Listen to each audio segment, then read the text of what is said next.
Hello and welcome to the In Focus series of Drishti IAS. I am Ritu and today's session is about commons and their usage in Forest Right Acts.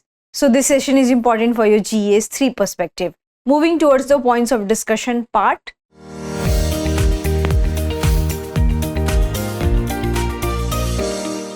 First of all, we are going to discuss the news, then we are going to discuss what are commons. After that, we are going to discuss commons and governance, and then we are going to discuss uses of commons and FRA, which is Forest Rights Acts of India. After that, we are going to discuss practice question for prelims. Before that, you have to like, share and subscribe to the Drishti IAS channel. Moving towards the news part.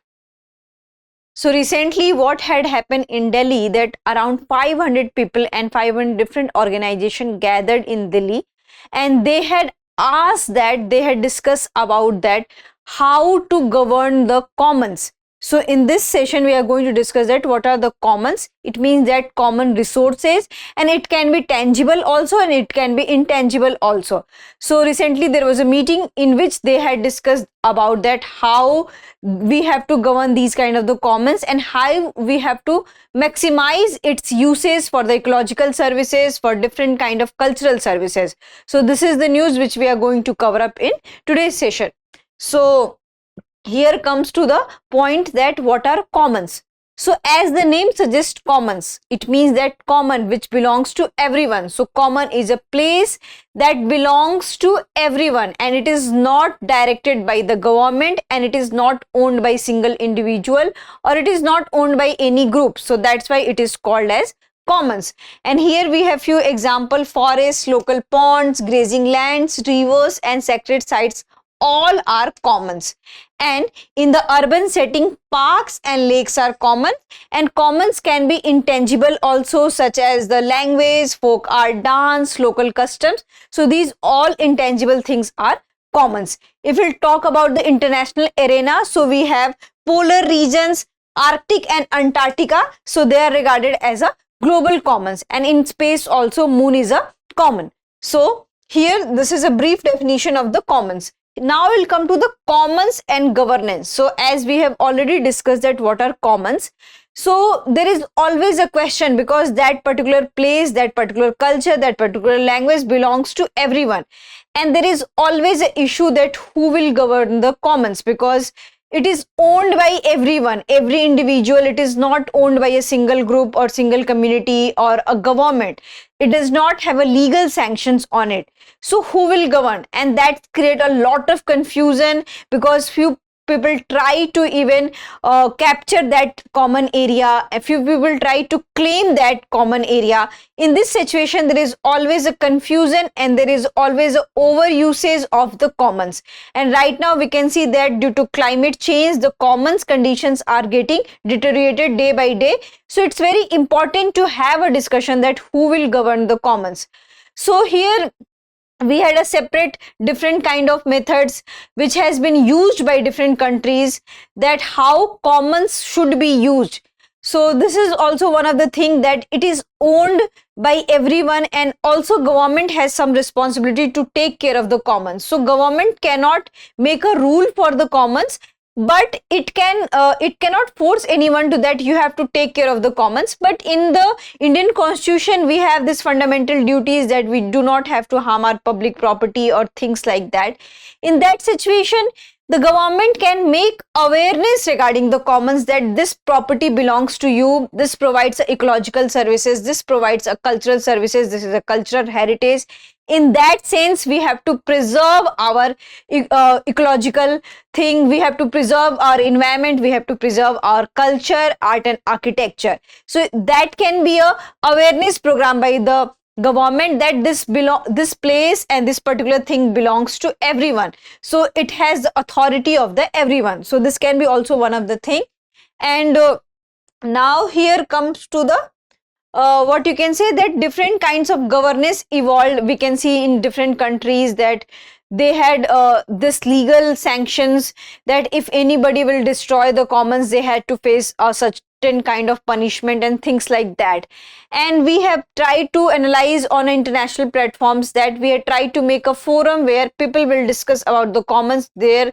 They will discuss about the environmental problem, climate change problem, because they are taking care of the commons. And one of the example is Paris Agreement on climate change, because they are trying to preserve the planet, they are trying to maintain the planet, and they are trying to see the aspects of planet. So that is also one of the thing. And in urban areas, you already know that municipalities and other structure take care of the commons. In rural area, panchayat take care of the commons.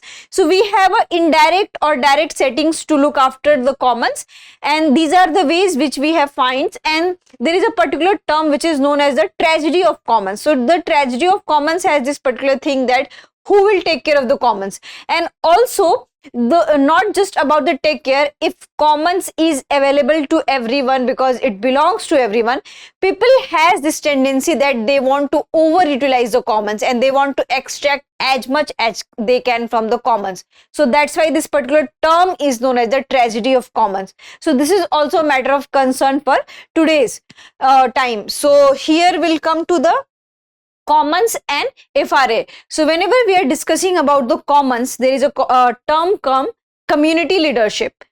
And India is a vibrant example of community leadership, because we have various things which shows that India is bind together on the community wise, and there are various forums, platforms, parks, and different kind of culture, languages which is based on community.